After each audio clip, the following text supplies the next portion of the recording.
Stubby. Ah, yes. The internet loves some cat videos. But this is not going to be a cat video. This is going to be another trail riding video, but not in a musical format like the last few I've been putting out.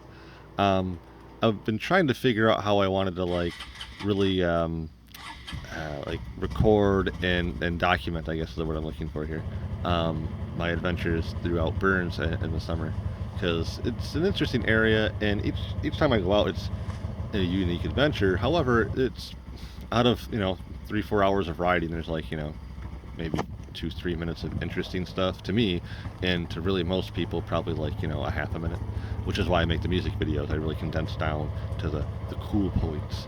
But these videos, which is going to be put out in a bit of a series, I originally was going to put out in one bigger chunk, but it would probably run a little over a half hour, 45 minutes, and most people are not going to sit through all that. Admittedly, even I wouldn't want to sit through all that all the time. So I'm going to break them up into smaller chunks. So, like I was saying, this is actually a collection of videos of me going out. I'm going to try to run it in a linear format so it seems not too disjointed. Right now, obviously, I'm heading out to Verns Road, cutting through a little area in Sanford that I've never heard of Sanford. Sanford is kind of a interesting little town because there's not much of a town. It really was just a neat spot because it had a dam that created a nice lake for fishing and boating. But then in 2020, the dam had critical failure and massive flood and all sorts of stuff. It was actually in world news briefly. But now they're rebuilding, things are getting better, and it even looks like the dam will be rebuilt here shortly, actually. It's kind of surprising. And I'm very glad to see that they're coming back as strong as they are. Verns is interesting because it's not just a two-track. It has a bunch of single-track as well. And I always get a little nervous about going on the single track, not only, like I said before, about getting stranded out there, but around here you can tell it's actually used and maintained by mountain bikers, like bicyclists. And I try to be respectful to all the trails and people that use it, but at the same time, it's there for everybody, and I haven't seen any signs saying it's strictly for them.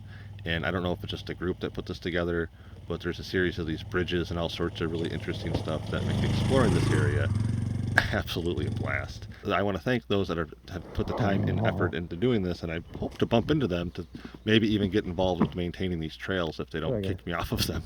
And as you can see there, that was one of the first bridges I've crossed, and this is the very first bridge that scared me to cross because it drops down probably about 2.5-3 feet to the water, and then the water itself is probably another couple feet down to muck. So I was a little worried about if it could handle me and my bike, because together we weigh probably around 500-ish pounds. And it comes out to this weird island-ish peninsula kind of thing.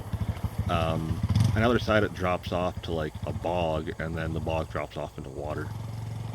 Now for my eagle eye viewers, might notice that I'm actually in different pants and gear now than what I was earlier, because this is actually taken later on in the summer. But this is actually the original footage of the very first time I ever crossed into this crazy little peninsula island type thing. And this bridge here is really tight and gnarly, and it just drops right off on either side. And it's at one point in time some of the vegetation grabs my boot and kind of as I'm trying to lift it up, so it's kind of pulling me over to the one side, and it was very exciting. So you don't always have to go 50 miles an hour on trails to have an exhilarating time, because I'm sure there's some people that dirt bike or no dirt bike videos, and I am not a dirt biker. I'm a trail rider. If that, I guess, I just really adventure on two wheels. That's why I got this one little 25, so it's easy to control, and if I get in situations, I can pretty much manhandle it out of it. See the butterfly? I did. At the time, I didn't. And this whole area that you actually finally make to land, quote unquote, is just a series of just tightly woven, thick roots, and it's kind of awkward. And there's a downed log right here. You'll see me kind of try to lumber over, and I just kind of lumber into it.